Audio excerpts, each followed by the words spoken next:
Fala pessoal, boa noite, eu sou Henrique Machado, esse é o canal do Júri e hoje nós teremos uma live especial, uma live que linkará aí o direito e a psicologia.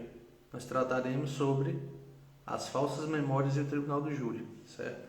Então, vamos lá.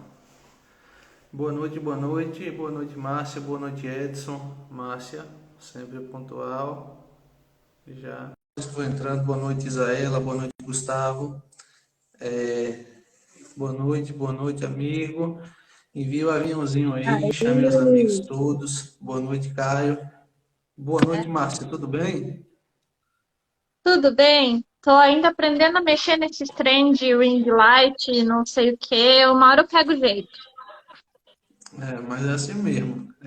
Começar a fazer antes de estar pronto. Vai ficar pronto, você vai estar pronta muito mais cedo do que acha. Boa noite a todos. Pessoal, é a Márcia, é uma advogada criminal que milita no Tribunal do Júri.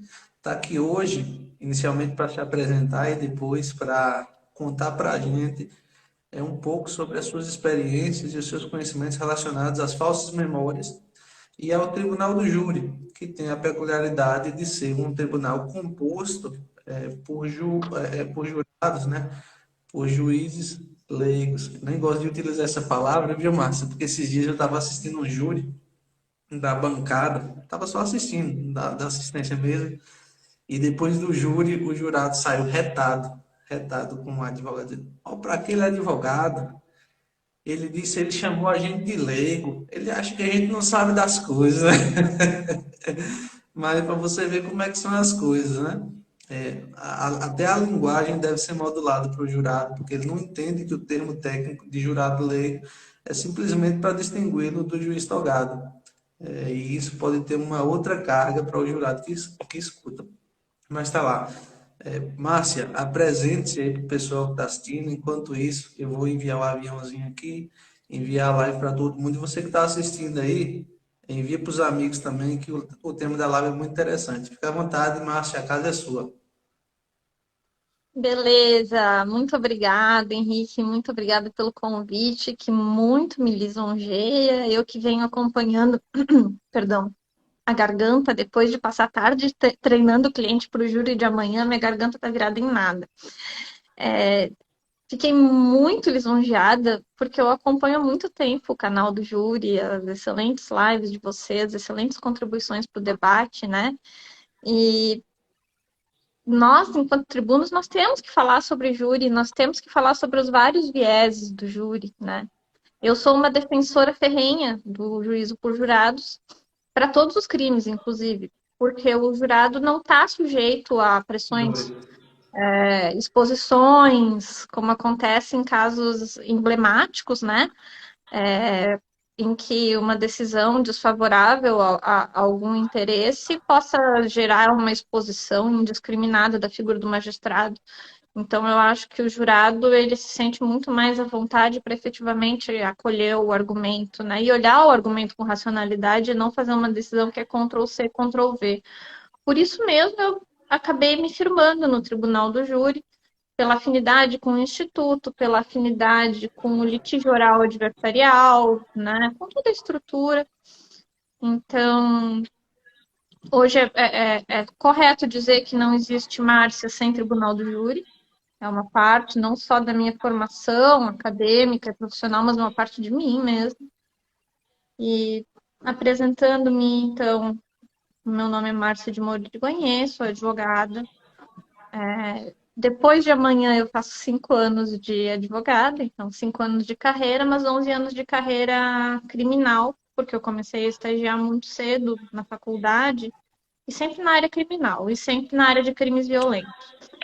Eu trabalhei no meu TCC com o tema de falsas memórias e reconhecimento pessoal, isso culminou com a publicação de um livro pela Lumen Iuris em 2014, que se chama Reconhecimento Pessoal e Falsas Memórias, esse mesmo.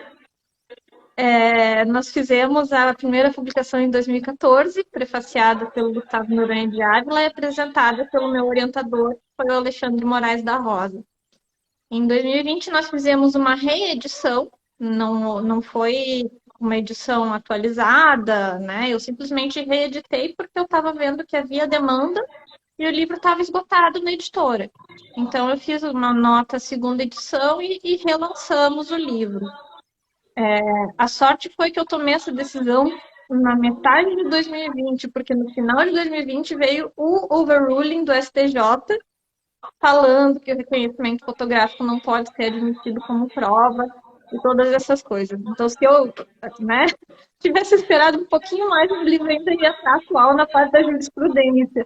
Mas, infelizmente, nessa parte ele está obsoleto, mas a parte da neurociência ainda eu acho que se aproveita na nossa prática, né?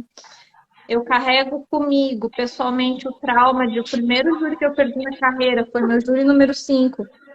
Era justamente um caso em que o cliente só havia sido reconhecido por foto e na delegacia, e onde eu falei sobre dados científicos, estatísticas, sem adentrar tanto no tema das falsas memórias, e fui replicada pelo promotor, que disse: mas eu não acredito nesses dados, porque eu acredito muito na justiça dos Estados Unidos, que foi a fonte de onde eu tinha tirado esses dados.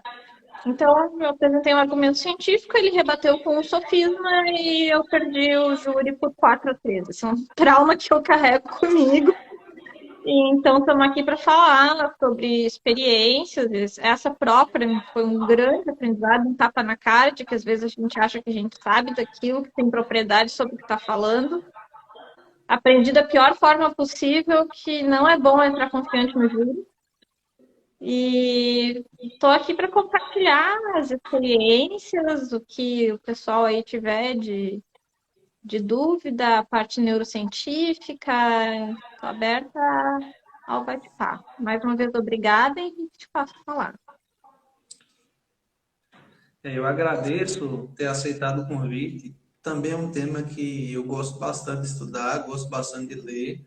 Acho que tem muito por ser desenvolvido ainda, é muito misterioso. A mente humana por si só, até hoje, tem muitos mistérios. Isso acaba trazendo um pouco desse mistério para o que é a falsa memória, para como que isso funciona no júri, de que modo ela pode afetar o júri de modo mais firme do que um juiz togado. Sabemos que o juiz togado também pode ser afetado, a falsa memória ela pode se gerar, né, desde espontânea até sugerida em qualquer pessoa. Sabemos que em algumas, como no caso das crianças, ela é mais suscetível, sobretudo porque a memória, a imaginação e a percepção da criança estão umbilicalmente ligados, é muito difícil fazer essa separação.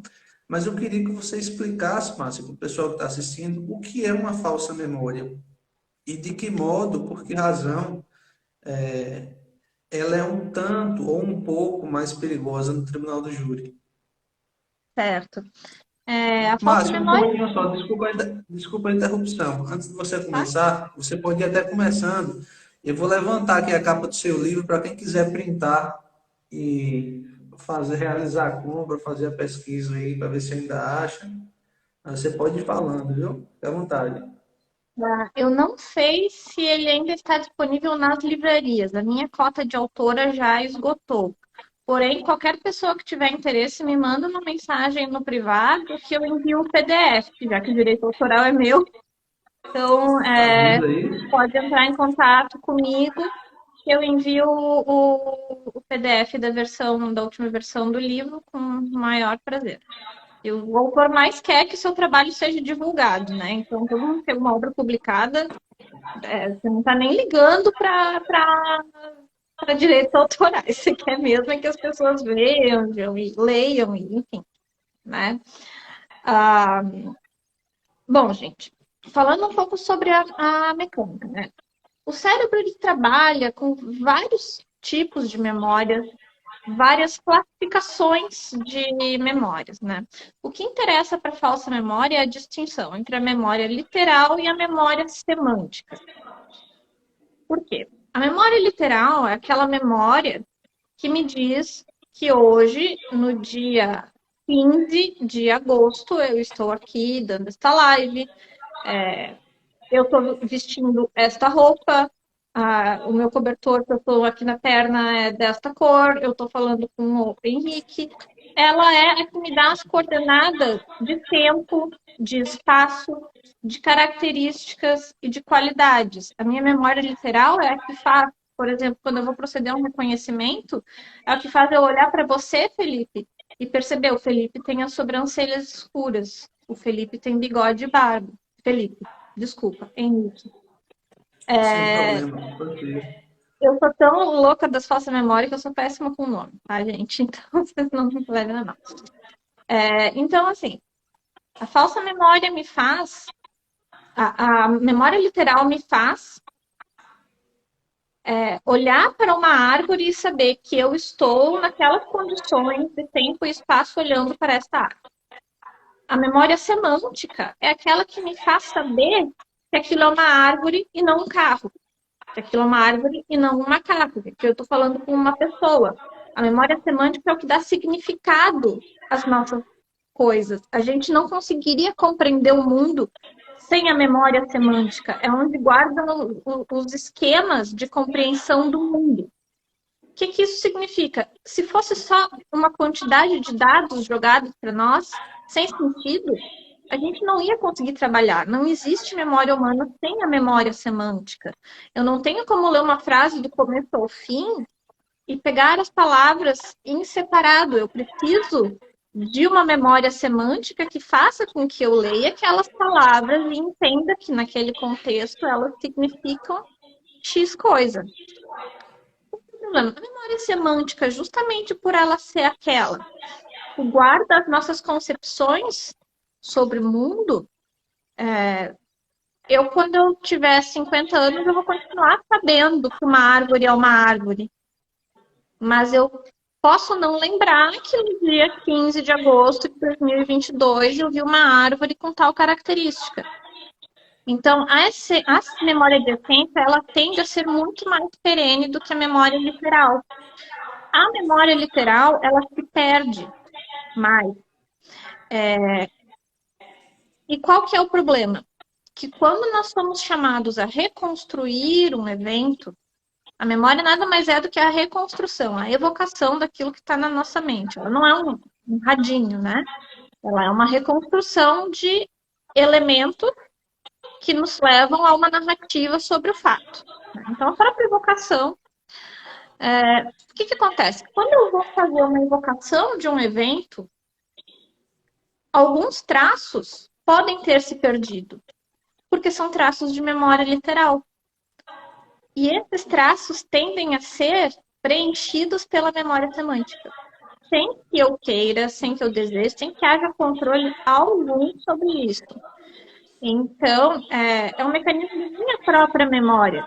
Porque se eu vou evocar um evento e dizer, por exemplo, hoje eu fui na penitenciária e foi assim, e eu não me recordo de algum detalhe, pode ser que a minha memória me pregue essa peça de preencher para que eu consiga ver sentido na minha própria narrativa, naquilo que eu estou exteriorizando.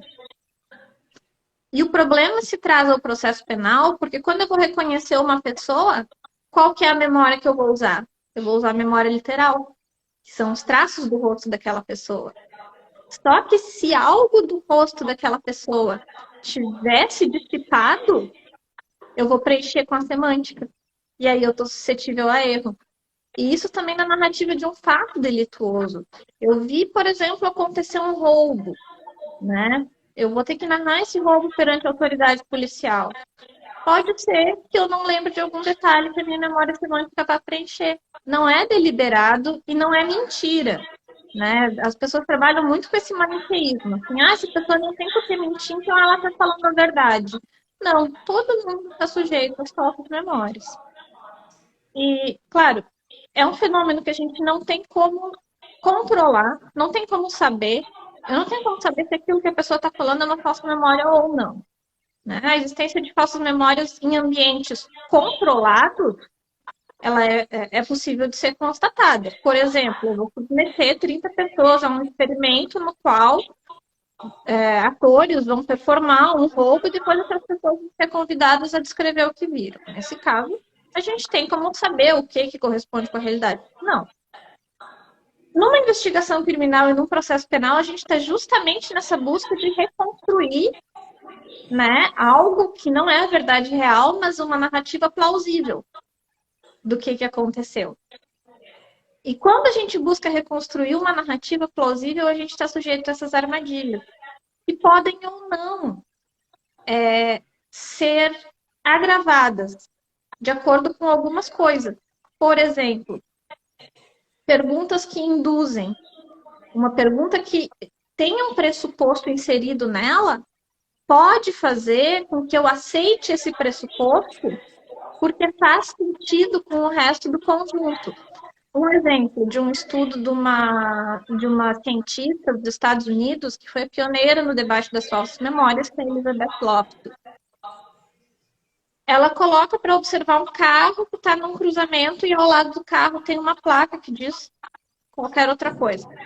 E ela diz, tá, em que momento que o carro ficou ao lado da placa de pare? A placa não é de pare, mas você vai lá, você induz essa pessoa a acreditar que aquela placa era de pare. Então, aquela lacuna que eu tinha, se eu lembrar, eu vou dizer, não é uma placa de pare, é uma placa de siga. Mas se eu não lembrar, aquela lacuna pode ser preenchida. Então, é uma coisa que acaba sendo perigosa, né? Os vieses do investigador, o investigador, muitas vezes, sem querer, ele faz uma pergunta enviesada de forma a induzir, né? Quanto mais fechadas as perguntas, maior a possibilidade de incidência de uma falsa memória. Justamente porque a pessoa está colocando diversos pressupostos, né? Existem ambientes nos quais isso se perpetra mais e existem, sim, públicos onde isso é mais incidente.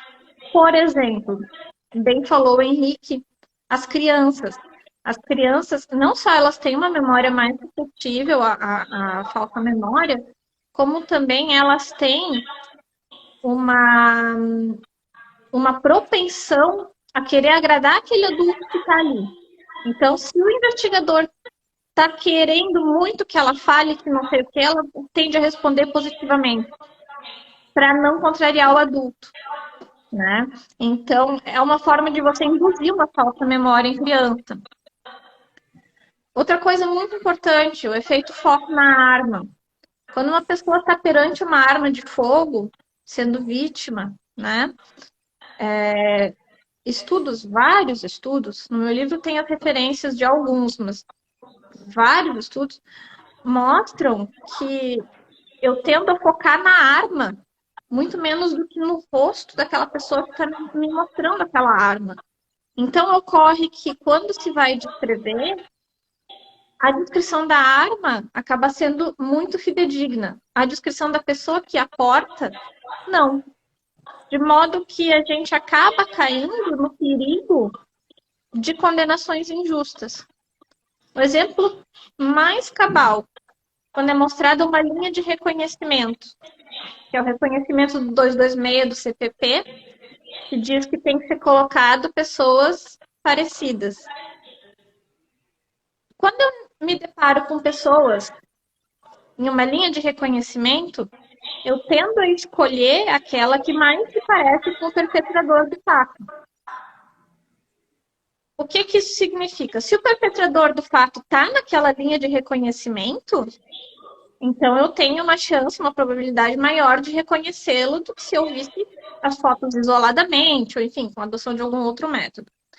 Mas se o perpetrador do fato não está, eu posso vir a reconhecer alguém parecido. Inclusive porque quando a pessoa é posta perante uma linha de reconhecimento, ela parte do pressuposto de que a polícia trabalhou para chegar naquela linha de reconhecimento, que ninguém está ali à toa. Então, a pessoa, o cidadão comum, não parte do pressuposto de que, olha, a pessoa pode não estar aqui. E esse não é um aviso feito. E, inclusive, esse aviso é uma das proposições que foram feitas ao novo Código de Processo Penal, justamente para garantir a lisura do reconhecimento. Que eu consiga me lembrar por cima acerca da sistemática da falsa memória, Basicamente é isso, é uma implantação da memória semântica na memória que deveria ser literal. Pode ser espontaneamente, quando me diz, Márcio, o que que aconteceu? Eu vou fazer uma narrativa, ou pode ser de forma não espontânea, mas de uma fonte exterior, que por fazer uma pergunta que induz, ou por me mostrar algum dado que acaba gerando uma confusão, digamos assim, pode fazer com que eu produza uma falsa memória e consolide essa falsa memória como se verdade fosse. Né? Então, nós temos o fato de que vítimas de testemunhas oculares podem estar de extrema boa-fé e ainda assim equivocar. E quando a gente está tendo um processo maniqueísta, onde todo mundo aqui já se deparou com a frase de que, por exemplo, o policial não tem por que mentir, então tudo que ele está falando é verdade. Não é assim. Porque antes de mentira e verdade, a gente tem essa espinha dorsal que é a falsa memória. Ninguém lembra de tudo o tempo todo. Tem uma circunstância que é bastante interessante. Aqui, ó. Neto Gouveia, que grande advogado criminalista da Paraíba, está dizendo o seguinte: segundo pesquisa do Ministério da Justiça e do IPEA, a prova testemunhal compõe a solução de 90% das lides. E é verdade, o processo penal brasileiro ele depende essencialmente da prova testemunhal, seja da testemunha que viu o fato, ou de testemunhas até indiretas mesmo, que ouviram falar sobre o fato e quem nunca viu aquela pergunta na audiência, me diga aí o que é que você sabe sobre o fato, o que você ouviu dizer. E aí vem uma enxurrada de coisa. É, alguns pontos que eu queria fazer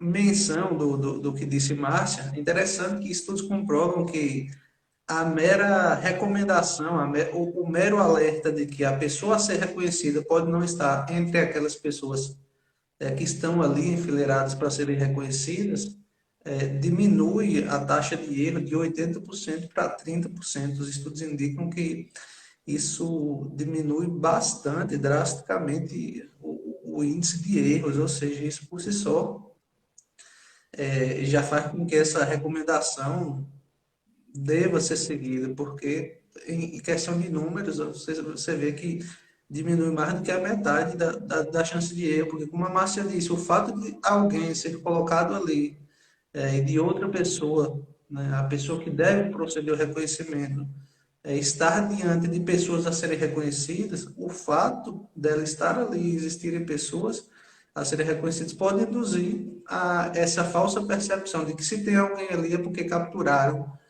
seja o agressor, seja o furtador, enfim, a pessoa que cometeu o crime, por isso só. Fala também a respeito de a forma como se pode induzir mais facilmente crianças. A simples repetição de uma pergunta pode ser um fato que pode levar uma criança a mudar sua resposta para agradar o adulto. Tom de pergunta, linguagem corporal, tudo isso pode influenciar, sugestionar crianças, sugestionar É adultos, isso que eu estou inclusive. fazendo. Perdão de te interromper, mas Exatamente. até isso. Ah, então eu estou agradando o investigador, então eu vou continuar. Exatamente, e seguir um rumo que vai apenas confirmar aquilo que está sendo perguntado, de modo sugestivo, muitas vezes. O fato interessante é o seguinte, é que o estudo das falsas memórias é relativamente novo, né? Assim, século XX, por assim dizer, mas muito interessante que a filosofia já estudava a questão dos sofismas, né? A questão do até me esqueci o termo que você utilizou, que é oriundo da filosofia também. Depois da Covid, eu fico me esquecendo dos termos. Não, foi Que você sofismo. Foi sofismo. foi sofisma, certo? Que você Foi. perdeu o juro por conta de um sofisma. E perceba, uma das formas de induzir uma pessoa, né, de sugestionar algo, é através de um sofisma chamado de pergunta carregada, que é justamente isso. Você faz uma pergunta que contém, na verdade, uma afirmação. A quantos quilômetros estava o carro preto quando passou pelo galpão branco? Ou seja, o carro preto pode até existir, pode ter passado rápido, mas não necessariamente esse galpão exista. E essa forma de perguntar pode sugerir à testemunha que existia um galpão, certo? Ainda que ela não concorde, ela pode ficar com essa dúvida na cabeça. E isso pode não afetá-la instantaneamente, mas como a Márcia bem disse, existe uma memória que é literal, também chamada de episódica, né? Que é aquela memória de um episódio específico, e a memória, que é a memória de essência, que é aquela que guarda a essência das coisas, né? Aquilo que cola o significado no significante. Nós sabemos que uma cadeira é uma cadeira, nós temos essa essência do que é uma cadeira, mas a cadeira que eu estou sentado, que é uma cadeira branca, de tal material, feita assim, assada da tal marca, isso é da memória episódica. E o fato de ser sugerida uma pergunta que induz a respeito da existência ou não de um galpão, ela pode ser aqui pensada, ela pode ser captada aqui na memória episódica, e isso com o tempo pode se perder depois, quando essa pessoa for novamente questionada, ou ela tentar evocar, né, essas memórias a respeito desse episódio, dependendo de como isso está gravado, ou da forma como isso foi percebido, ou registrado, ou até no momento de evocar essa memória pode sofrer alguma deformação, seja porque ela não se lembra, seja porque houve essa sugestão no momento de perguntar. Se ela não se lembra, ela não está mais tão segura, então ela pode ir com o interrogador, né, a pessoa que realiza o interrogatório. Então, enfim, são inúmeras as possibilidades. E tem um fator que eu reputo como um dos mais importantes no tribunal do júri. O Márcio bem pontuou. Não é questão de verdade ou mentira. Esse binômio verdade ou mentira é o carro-chefe do direito, sobretudo do direito criminal e do júri. E tem um fato, Márcia, que ele vai parar no júri e acaba impressionando bastante os jurados, que ele muitas vezes é mais importante do que o próprio depoimento em si, que é a convicção com que a testemunha relata um fato. Ou seja, é aquele, não arreda o pé, e de fato você está do outro lado, você já enfrentou situações assim, e é muito difícil de contornar, porque a testemunha, assim como qualquer pessoa, vai dizer, olha, ele está falando isso com muita segurança. Logo, a chance disso ser verdade é muito alta. O fato dele não se contradizer nesse ponto indica também que esse fato é verdadeiro para o jurado, né? E muitas vezes o jurado ele acaba se firmando em um veredito com base em uma certeza de algo que, como você bem disse, não é uma mentira, porque a mentira pressupõe a má-fé, mas também não é uma verdade. Ela não tem a essência da verdade, sobretudo porque a verdade é inalcançável, né? Nos desejos de carne e luta, a verdade é demais para a gente. Mas esse fato da pessoa, né, que tem essa falsa memória, ter uma convicção de que fala a verdade, é muito perigoso em um tribunal de júri, porque como é que você vai tratar disso, Márcio, no tribunal do júri, da convicção de um jurado? Você já trabalhou essa questão da convicção do jurado e que a simples convicção por si só não indica que aquilo que ela está falando é verdadeiro? Na realidade, indica justamente o contrário, porque quando se implanta uma falsa memória, o cérebro produz dois fenômenos. Um é o efeito congelamento e outro é o efeito compromisso. Qual que é o efeito congelamento? É fazer com que aquilo que foi implantado venha a se perpetuar na minha memória. Então, eu não lembrava de determinado dado.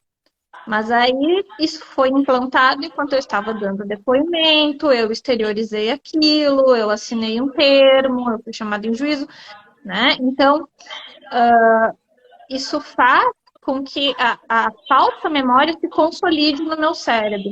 E outro, que também não é um fenômeno deliberado, é o efeito compromisso. O efeito compromisso é o quê? Agora, eu já disse que era assim.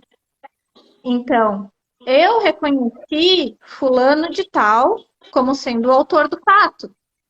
Então, agora eu sei que a pessoa que eu reconheci se chama fulano de tal, que tem tantos anos de idade e que trabalha não sei onde, e que faz não sei o quê.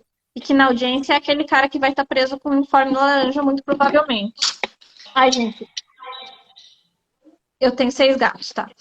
É, então, a, a pessoa, conforme ela vai perpetuando essas narrativas e vai tendo confirmada a validade dessas narrativas, ela vai se tornando mais confiante. Uma pessoa que chega na delegacia, que não tem tanta certeza, e chega lá e tem um investigador que vai fazer isso aqui com tudo que ela está dizendo. Isso dá confiança. Ah, muito bem, obrigado por esclarecer. Né? Ou até uma resposta assim, ah, tá certo. Né? Ou, Era quem a gente pensava fulano. mesmo. Reconheci fulano. Ah, não, era realmente, era esse cara mesmo que a gente achava que era. Né? Então, a pessoa vai ficando cada vez mais convicta.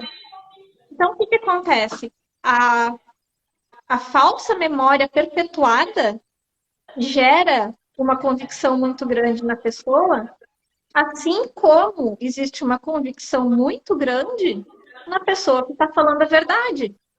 Eu sei e eu vou falar com convicção que a minha mãe se chama Maria da Glória. E isso está certo. Mas pode ser que eu tenha alguma falsa memória que eu vou afirmar com convicção também. Quantos de nós não experienciamos isso na prática, de estar discutindo um fato com alguém, fala, não aconteceu tal coisa, eu tenho certeza, eu tenho certeza. E aí a pessoa vai lá e, não, mas não foi assim. Aí tu fala, putz, mas como é que eu fui, né? Me confundi, esqueci. Isso acontece conosco no cotidiano, né? E é muito mais propício de acontecer numa situação traumática, que é, por exemplo, o gato roubando a cena. Sim, foi a mesma que saiu aqui derrubando a coisa. A líder da organização criminosa tem uma no meu colo. Então, assim, qual que é o grande problema? Eu não tenho como saber se aquela pessoa está convicta porque ela está convicta e tem certeza desde o início, ou se ela está convicta porque ela tem a validação de uma falsa memória ao longo do tempo. Como eu mencionei, em ambientes controlados de pesquisa científica, a gente tem como saber. E foi aí que se concluiu pela questão da convicção da pessoa com uma falsa memória, uma pessoa com uma convicção altíssima, né? Mas no processo a gente não tem como saber. Eu não sei se, né? Então, por isso que a gente tem um processo que é muito construído em cima de provas dependentes da memória, que são os depoimentos, os reconhecimentos, né? E deixam de produzir outras provas que poderiam ser produzidas e poderiam trazer mais clareza. Filmagens, laudos, né? Eu estou indo para um júri amanhã onde não existe um laudo perinecroscópico, que é o local do crime, né? Então, eu tenho apenas narrativas de como que foi o modus operandi. E o modus operandi, nesse caso, é extremamente importante. Eu estou indo para um júri no dia 24, onde os agentes disseram que viram o meu cliente executar um outro colega de cela, estava preso, né? Viram ele saindo com as mãos sujas de sangue e falou, não, seu agente, pode deixar que eu vou assistir, só deixa eu ir ali tomar um banho. E o agente deixou, ele chegou lá na delegacia, falou, nunca nem vi, estranho aí, não sei do que vocês estão falando, né? E aí o que que eu tenho? Por que que o cara tá indo a júri? Porque nós temos tem também, né? Então a gente acaba se fiando em questões muito falhas. E aqui no Brasil nós ainda não temos dados o suficiente. Mas nos Estados Unidos, por exemplo, a última vez que eu chequei o Innocent Project, do rol de pessoas exoneradas pela ONG, 65% das condenações eram devidas ou em maior parte ou totalmente a uma prova dependente da memória. 5% é muita Pessoal, gente. não sei se foi a Márcia que travou, se fui eu. Oi. Ah, você voltou. Você falou, você estava falando das provas dependentes da memória e da porcentagem lá do inocência. Isso. Então, assim, 65% é muita gente. Saiu gente do corredor da morte. Aqui no Brasil nós não temos isso ainda, mas nós sabemos que é uma problemática. Até porque tem um estudioso que é o Roy Malpass, que falou para o Gustavo Noronha de Ávila, autor do meu prefácio, uma frase muito emblemática. Ele disse assim: já vi muitas técnicas ruins de reconhecimento serem utilizadas, mas eu nunca havia visto todas elas juntas. Foi o que disse o Roy quando se deparou com a forma como nós fazemos reconhecimento pessoal no Brasil. Quer dizer, nós temos técnicas falhas e nós temos, pior, uma jurisprudência que ignora completamente a existência desses aportes científicos.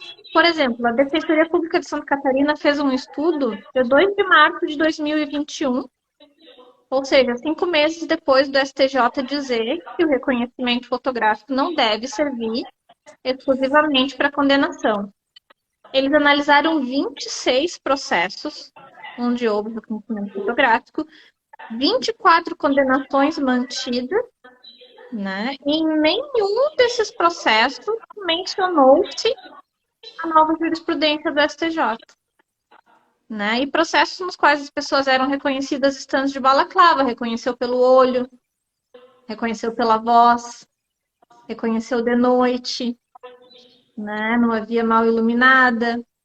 Então vejam que nós temos não apenas um procedimento muito ruim, como também uma jurisprudência que ignora completamente o tema.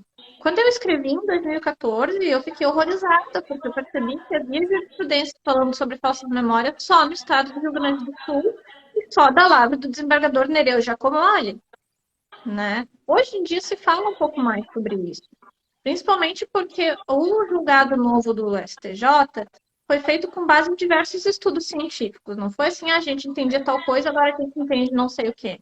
Realmente ali o ministro Schietti se debruçou sobre esses estudos e falou, não dá mais para continuar como está sendo. Né? E mandou a recomendação para todas as cortes do país. O que todas as cortes do país fizeram? Não é vinculante? Se fosse contra o réu, estava sendo adotada, né? Isso a gente sabe. Mas assim, não.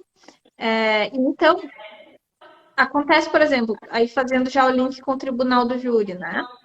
Esses dias estava eu defendendo um réu e a defensora no corréu. O meu cliente era uma tese diferente, assim, mas ela estava com negativa de autoria por causa do reconhecimento. Mencionou os precedentes, mencionou o meu livro, falou, olha, tá sentado aqui. E o promotor pegou a réplica e falou, não, mas vocês não são obrigados a seguir o que o STJ diz, porque vocês julgam de acordo com a íntima convicção. Então, assim, né, não é obrigado a seguir, mas vai gerar uma condenação nula que vai ser anulada quando chegar no STJ. Foi isso que vai acontecer. Então, normalmente Depois o que dá para acontece... acompanhar depois, se recorrer muito, viu? Depois a culpa tá defesa. Depois, sabe, assim, é isso que eu digo. Eu estudando pro Júlio Falha do começo ao fim, uma porcaria, que eu, assim, ó, eu anotando, só do alto da cabeça, sem pensar muito, eu vi 15 furos. E eu não sou de cavocar furo em investigação. Eu só aponto furo quando eu acho que realmente tem furo. 15 furos. E aí eu falei pra minha mãe, depois, a culpa da impunidade é da advocacia. Né? Mas justamente o reconhecimento da existência de um tema tão sensível faz com que a gente demande investigações mais sofisticadas. A gente nunca vai acabar com a incidência de falsas memórias nas pessoas. As pessoas sempre vão ter falsas memórias. A gente nunca vai ter como saber se é falso ou se é verdadeiro. Mas a gente tem como produzir outras provas que dependem de outros fatores. Ah, mas a perícia não é 100% também. Tudo bem, mas você junta uma perícia, uma câmera,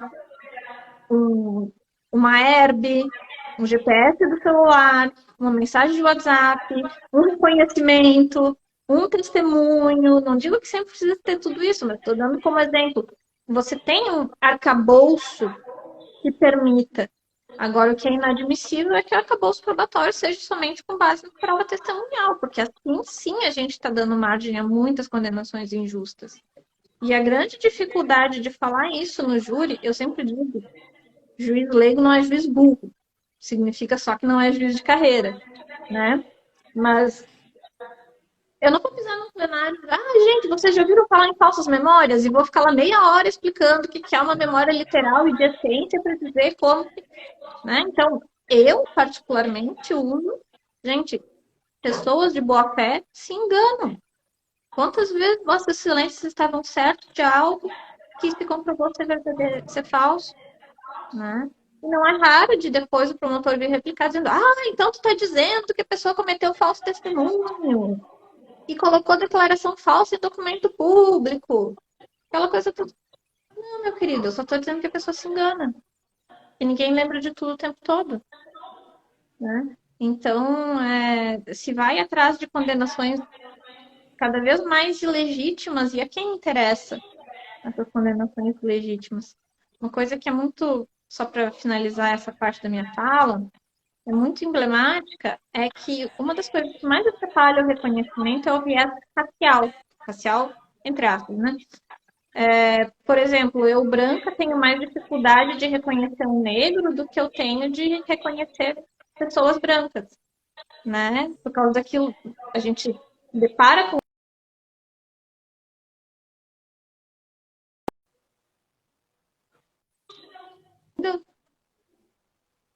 Oi.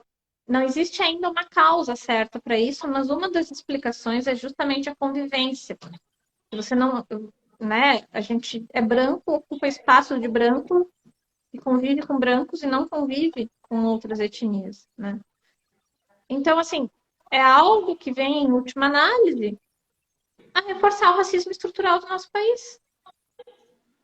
Por quê? Porque mais de 70% das pessoas reconhecidas equivocadamente no Innocence Project e depois exoneradas eram negros, reconhecidos por pessoas brancas. Então, a gente perpetuando isso, a gente está perpetuando não apenas as condenações injustas, mas a própria seletividade do sistema em um país extremamente racista. Então, a gente tem que falar sobre falsas memórias. De fato, é extremamente importante. Disseram aqui que travou, mas voltou já, certo? É interessante, pessoal, porque até dia desses, eu digo dia desses porque, veja só, até 1912, nós não tínhamos certeza, tínhamos uma dúvida muito grande a respeito de se haviam inocentes condenados ou não. Em 1912 surge o primeiro estudo dos Estados Unidos.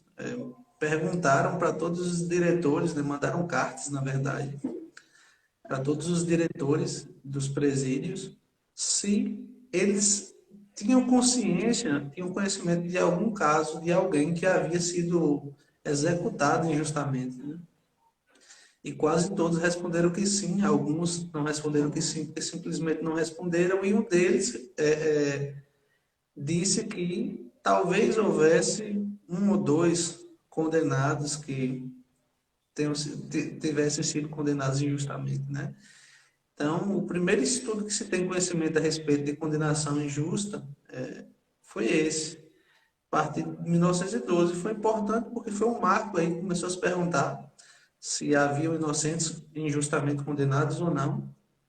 E a partir dessa pergunta é que se começou a questionar o sistema de justiça criminal nos Estados Unidos, como bem pontuado pela Márcia. Até hoje o Brasil tem uma escassez de dados muito grande. Você percebe que todos os estudos relacionados à condenação de inocentes, a sua grande maioria, né, e ao próprio reconhecimento de pessoas, vem de uma base de dados que é americana.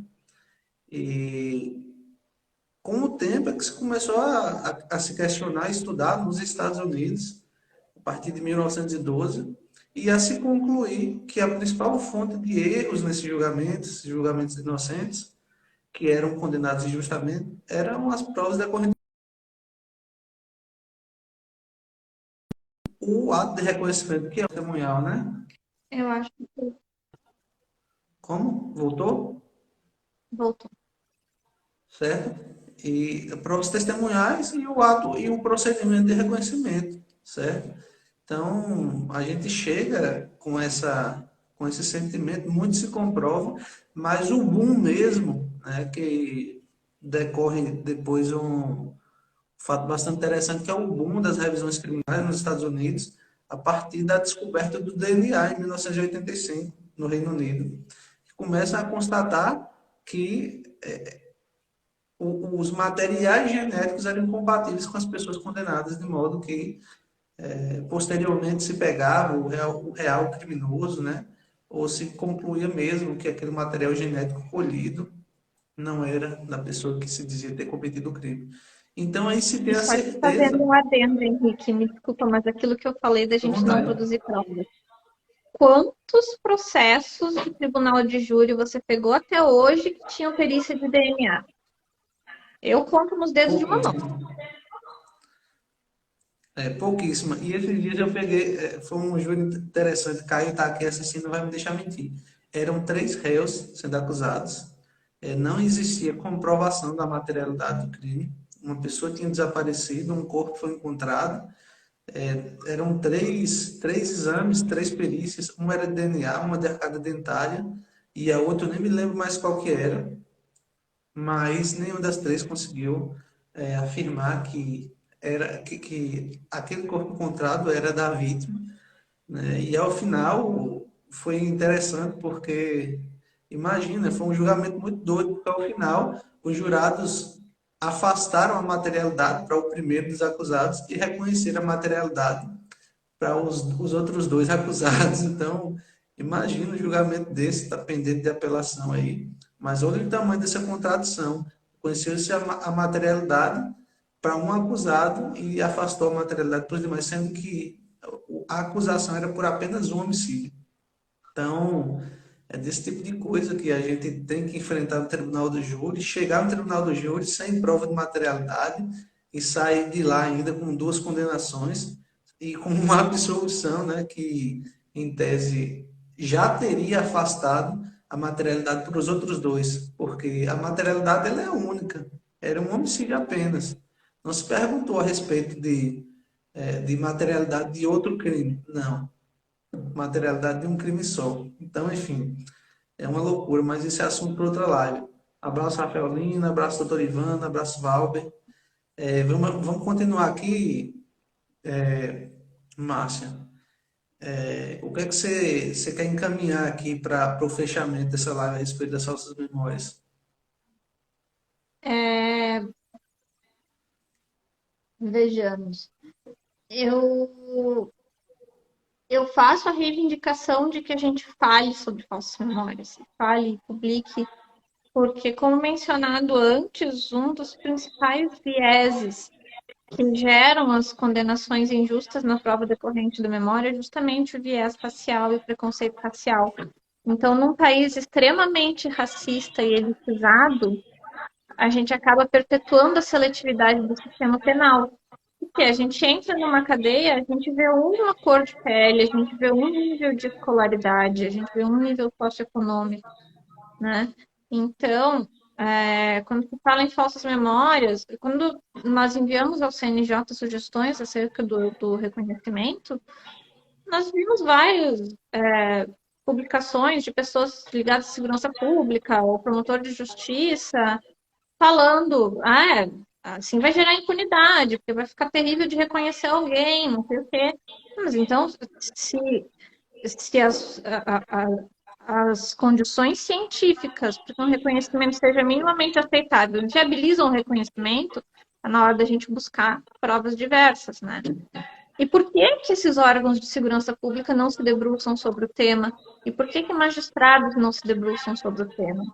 Né? Não é um problema de branco. Condenação injusta não é um problema de branco. Falta memória não é um problema de branco. Então, eu digo a quem interessa perpetuar a seletividade do sistema. Né? Eu quero viver numa sociedade onde eu sei que se uma pessoa está condenada é porque ela está condenada, ela fez alguma coisa. Né? E não porque o promotor foi lá e disse, mas ou é isso, ou vocês estão dizendo que o delegado está mentindo. Então, nós precisamos divulgar para que mais pessoas saibam, é imprescindível esse tema, é imprescindível bater nessa tecla para que chegue em quem tem que chegar, para que a gente pare de perpetuar essa seletividade que não interessa a ninguém.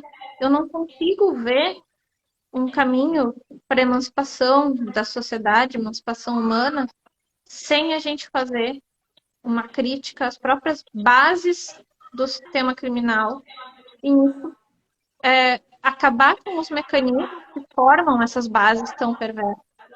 E aí entra a preocupação com as falsas memórias. Eu me lembrei que estava falando do DNA, porque em 1985, quando surge o DNA, para desbancar e justamente comprovar que haviam inocentes condenados, as autoridades públicas começaram a questionar bastante a credibilidade do exame de DNA. E aí, com a base de dados do FBI, se chegou a um cálculo que demonstrou que era extremamente confiável o DNA, a possibilidade, a chance de dar um match completo, né? Vocês sabem o que é match aí, né? Era de Só um quem tá no em Tinder, 500. longe de mim. Como? Só quem tá no Tinder, Era, longe de mim saber. era de um em 575 milhões.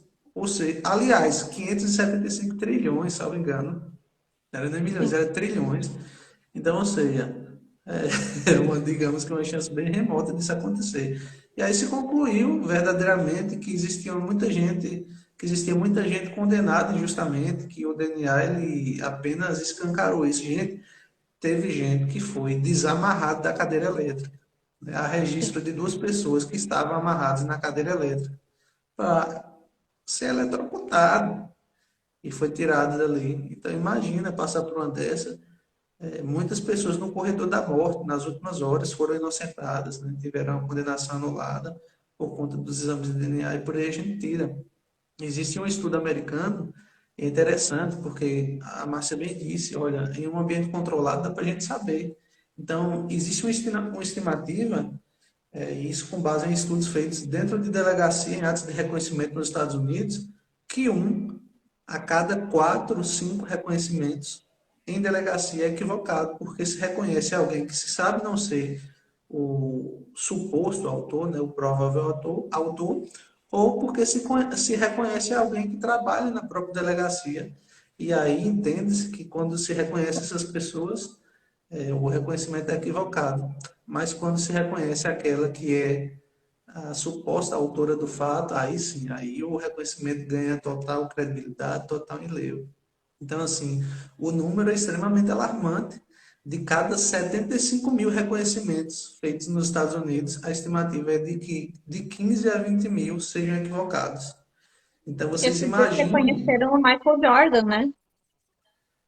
exatamente o Colocaram a ator, foto né? dele para colocar com outras pessoas. A proposta é colocar os fillers, quer dizer, tem pessoas que não têm a menor possibilidade de ser aquela pessoa, né?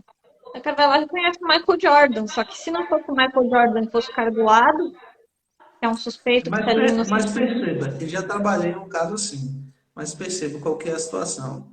Existe uma grande chance dessa pessoa ter visto ele em algum filme, porque ele é um ator de fato extremamente famoso, fez vários filmes, e isso inclusive rendeu uma polêmica muito grande.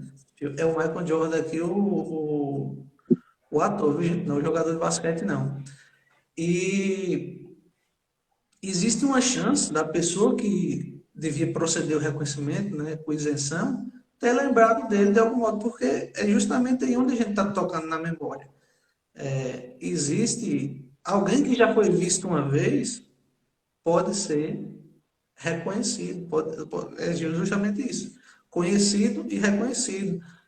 Eu trabalhei um caso uma vez em que simplesmente a autoridade policial mostrou um álbum de fotos e entre as pessoas posteriormente a serem reconhecidas, só ele, que estava participando desse enfileiramento, estava também no álbum de fotos.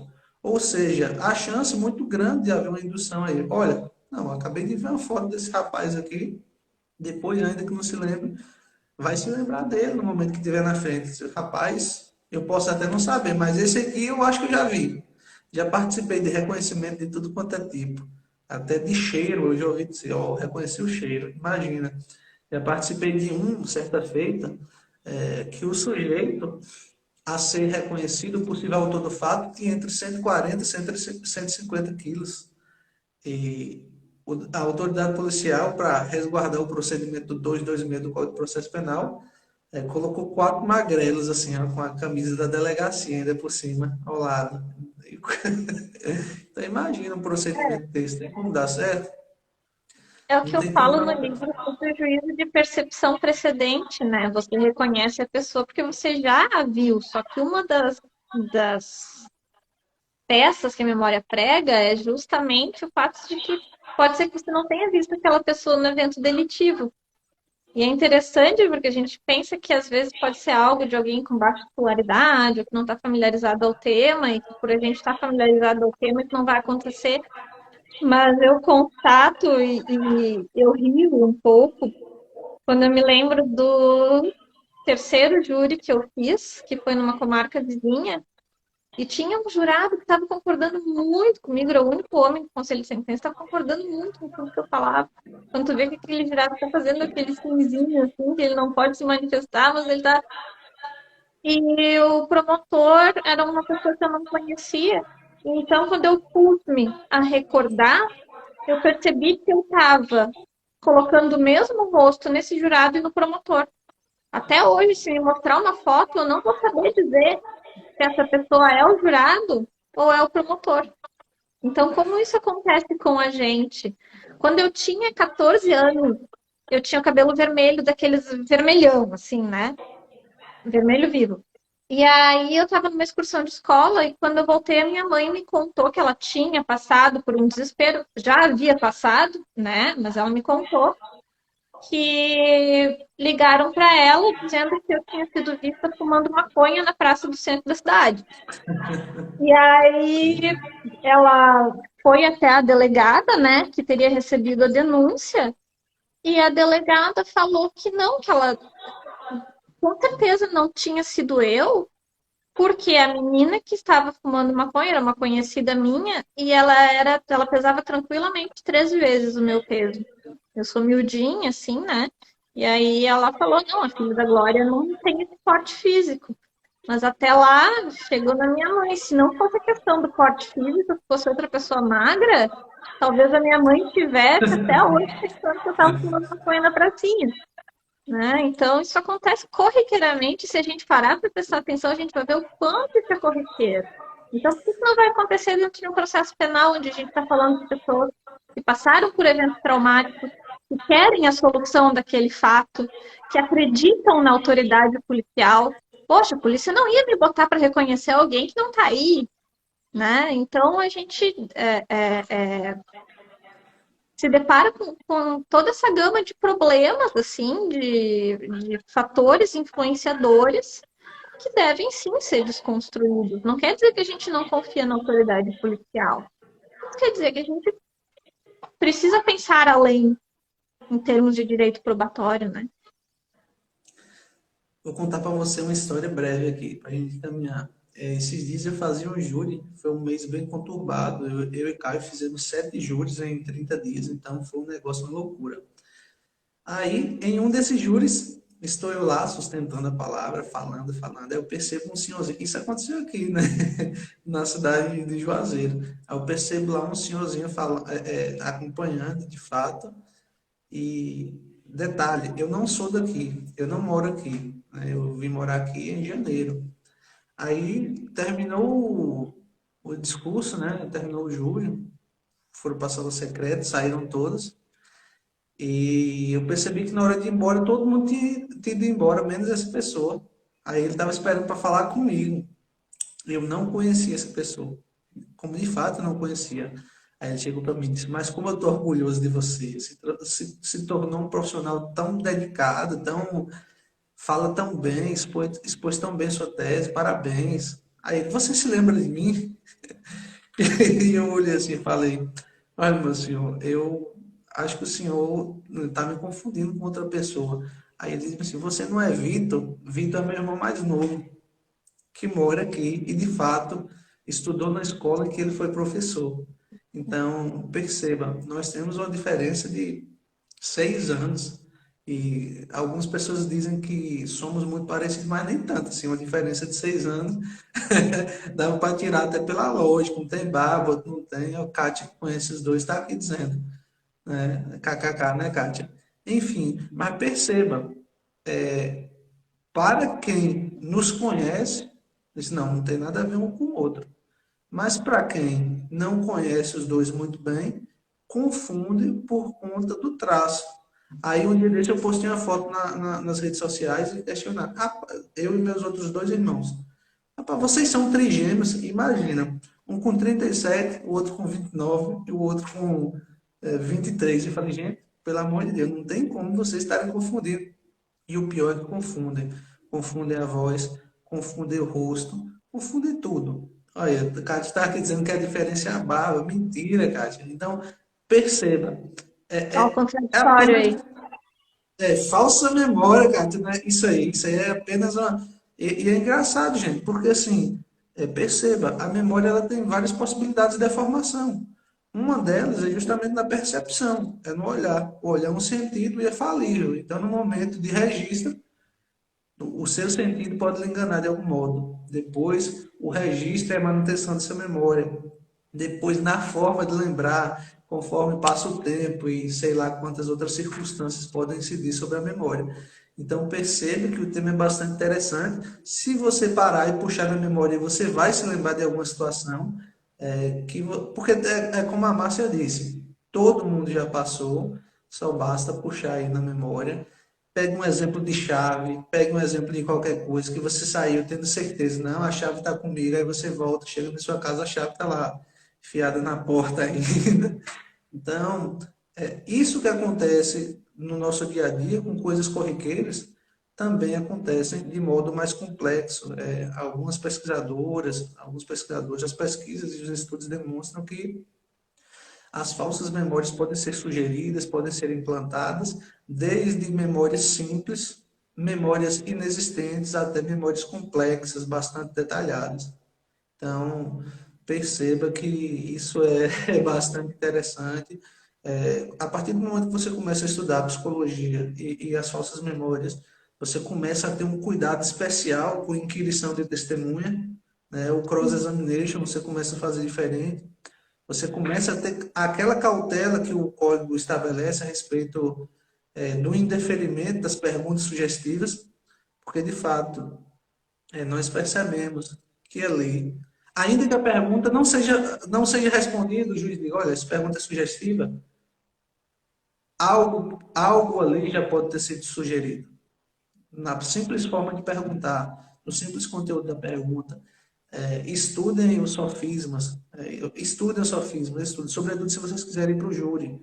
Vocês precisam conhecer aí a ladeira escorregadia, o espantalho, a pergunta carregada, todas essas, porque são formas de enganação. Eu não estou dizendo para você enganar ninguém, mas você precisa saber se defender, porque E só fazendo um adendo na tua fala, Henrique, a questão que a gente sempre fala é que o jurado não pode desouvir. Então, eu posso, inclusive, maliciosamente fazer uma pergunta que induza, o juiz vai indeferir, mas o jurado não vai desouvir o que eu falei. exatamente. Ó, existe uma técnica, inclusive a gente ensina no nosso curso, que é técnica, viu? Para você conseguir pegar alguma contradição, alguma coisa, você fazer uma repetição de pergunta espaçada. Mas o próprio Código de Processo Penal, ele veda essa prática, né, de perguntas repetitivas, perguntas que já foram feitas.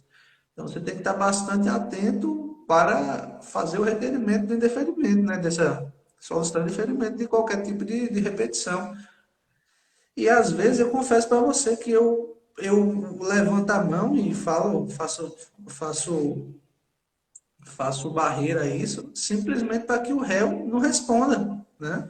Porque ele pode responder, se contradizer, às vezes para lembrar que ele já respondeu isso em algum momento, dá algum tempo, mas é como você disse, o júri, ele não dissolve uma pergunta, né? Depois de ouvir, ele vai processar aquilo, ele vai processar, é, ele processa o silêncio, embora o Código de Processo Penal estabeleça o contrário, né? E é geralmente sempre no quem cala consente. Então, ele vai processar tudo, a linguagem corporal, se vai responder, se não vai responder. Então, pessoal, estudem bastante, não deixem esse tema de lado. sobretudo porque a cada dia mais se pesquisa a respeito disso. São inúmeras as pesquisas da década de 70 para cá, é que se já pesquisa isso. A Lili Stein tem vários estudos aqui no Brasil. Ou tem o livro da Márcia, que é muito bom. Tem um outro livro aqui que eu li recentemente, eu gostei bastante, tem um tema bastante parecido, que é esse aqui, ó. Condenação de Inocentes, o problema do reconhecimento de pessoas e as falsas memórias no direito criminal. É bastante interessante, da editora Juruá, vale a leitura, né? Se estudem aí, peguem os estudos da Lilian Stein. Aqui no Brasil tem vários, a exemplo da Cristina de Jesus, então tem muita coisa boa aí para vocês fazerem a leitura. Existem ramos específicos, como, por exemplo, a memória infantil, a, a, suge- a facilidade de sugestionar uma criança, né? O direito criminal avançou muito nesse aspecto, sobretudo no aspecto da não revitimização, né?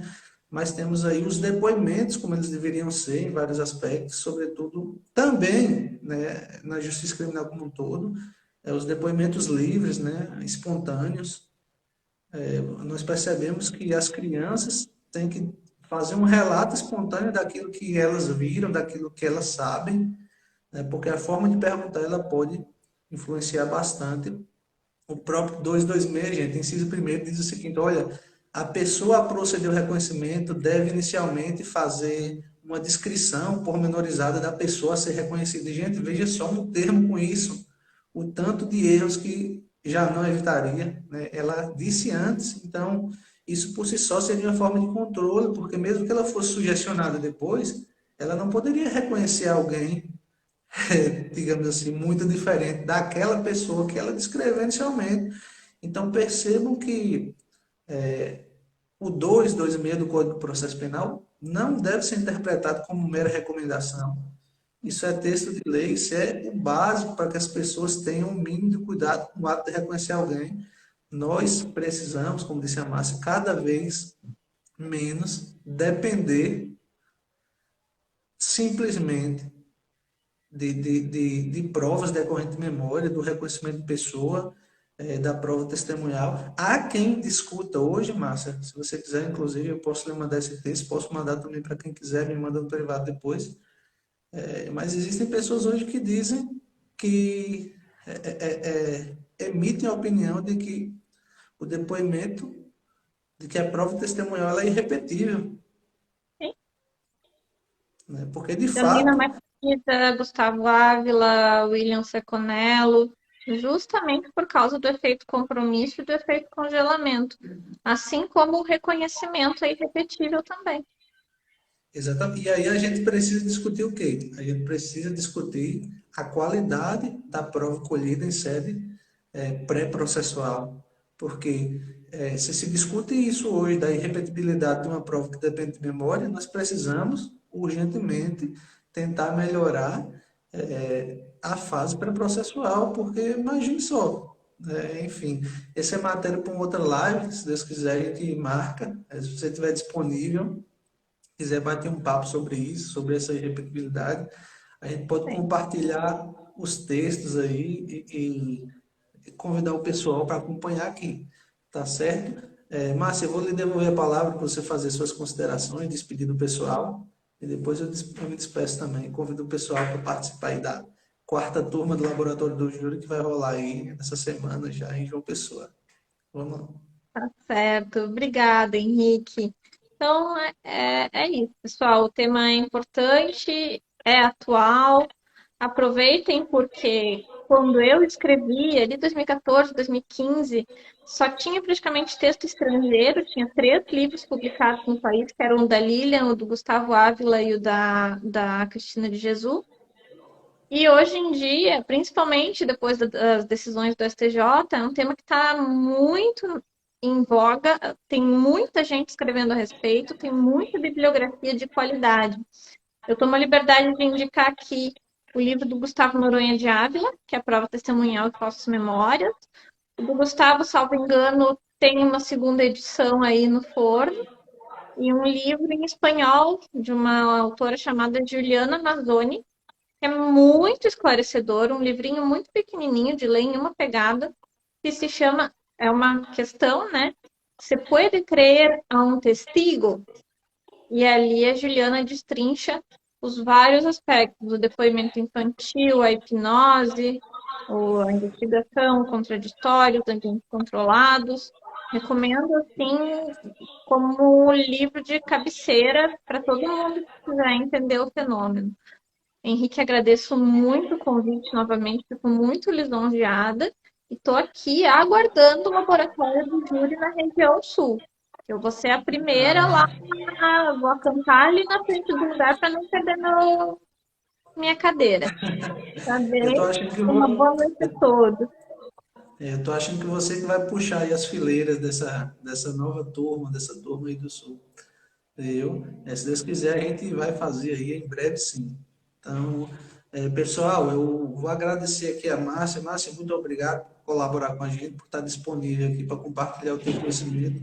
E, pessoal, ó, promessa da Márcia, vocês viram aí, ó. Vá no pessoal dela aí, que ela vai disponibilizar o PDF desse livro. É um livro muito bom. Li novamente recentemente e posso comprovar isso para vocês. Manda um Já e-mail passou para mim aí. no direct, pessoal. Quem quiser, só manda um e-mail e eu encaminho. Já passou aí na minha avaliação, livro excelente. Pessoal, quarta turma do Laboratório do Júri vai acontecer agora nos dias 19, 20 e 21, em João Pessoa, Paraíba. As vagas estão esgotando. Teremos muitos alunos e percebam, os alunos são, em sua grande maioria, advogados e advogadas criminalistas que já militam no Tribunal do Júri. Temos sempre alunos, defensores públicos, estudantes muito capacitados. Então, perceba, o curso é de alto nível, as pessoas proporcionam lá grandes debates, debates extremamente enriquecedores, que têm por finalidade justamente o compartilhamento de experiências práticas. Claro que com todo um cabedal teórico por trás, mas nós tratamos lá, e é por isso que o nome é Laboratório do Júri, porque nós tratamos essencialmente sobre experiências, né? Experiências práticas e como calçar isso teoricamente, obviamente. Então, se você quiser fazer sua inscrição, o nosso link está na bio. Temos aí descontos especiais. Se você quiser um cupom de desconto, manda direct para a gente aí que a gente compartilha. E vamos juntos, viu? João Pessoa está chegando, vai ser massa. Além de tudo, João Pessoa é uma cidade linda, maravilhosa. Já fui brincando aí, ó, percebam. Eu fiz uma grande amizade no laboratório do Júlio, que foi com a Ítala. Ítala foi aluna da primeira, da segunda, da terceira turma, viu?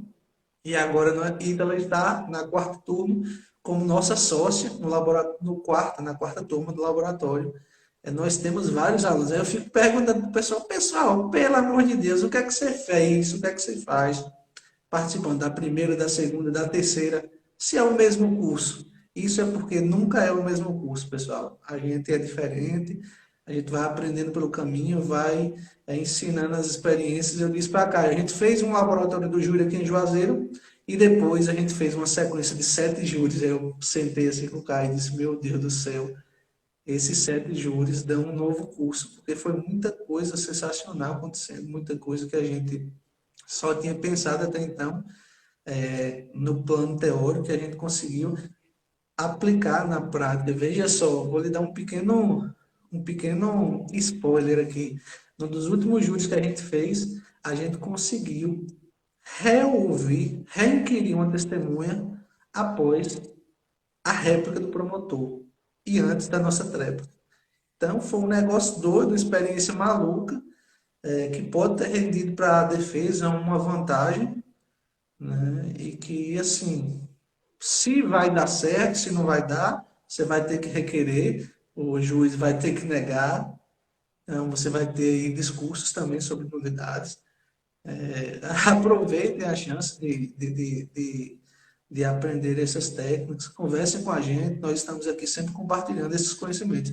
Então, Márcia, você está convidado, se quiser ir para João Pessoa, pega aí o voo, a passagem, o ingresso está garantido, viu? E venha fazer parte aqui da quarta turma do laboratório, viu? Muito obrigado, desde Perfeito. já estamos juntos, viu? Qualquer coisa, só mandar direct, que a gente está aqui de portas abertas para conversar. E, sobretudo, sobre o Tribunal do Júri, né? O Tribunal do Júri e o laboratório do Júlio, o canal do Júlio aqui, são ambientes em que a gente tem justamente para fomentar esse tipo de discussão, tá bom? Ô, Perfeito. Márcia, você tá vendo aqui, viu? Ah, pois E é, eu agora, acabei de entrar na sociedade, como é que é? Márcia é sócia do canal do Júlio, já está aí com a responsabilidade para convidar Ai, pessoas para a gente gente, se eu não tivesse formar tanto uma mais turma. dinheiro esse mês, eu juro que eu ia para João Pessoa, mas esse mês, assim, que dia que vai ser que você falou? Vai ser nos dias 19, 20 e 21. É, Sexta, tô sábado e ferrada, domingo. tô ferrada, mas tá. Venha, É, venha conhecer o Nordeste, eu tenho certeza que você vai gostar demais, viu? amo o Nordeste, amo demais o Nordeste e vou tentar ir na próxima. Nessa eu tenho o cara que estava com as mãos sujas de sangue e lavou a mão para ir lá absolver. Vou ter como ir. Mas Pois muito tá obrigada certo. pelo convite e assim, o que precisar, estou sempre à disposição aí no direct. O pessoal também, se olhar na minha bio, tem o link do meu WhatsApp. Qualquer coisa, estou sempre à disposição de vocês, pessoal. Muito obrigada, Márcia, muito muito boa noite a obrigado. todos. Boa noite a todos vocês que nos acompanharam até aqui. Fiquem com Deus e até a próxima. Vamos juntos. Até mais, Márcia. Boa noite. Tchau, tchau, boa noite.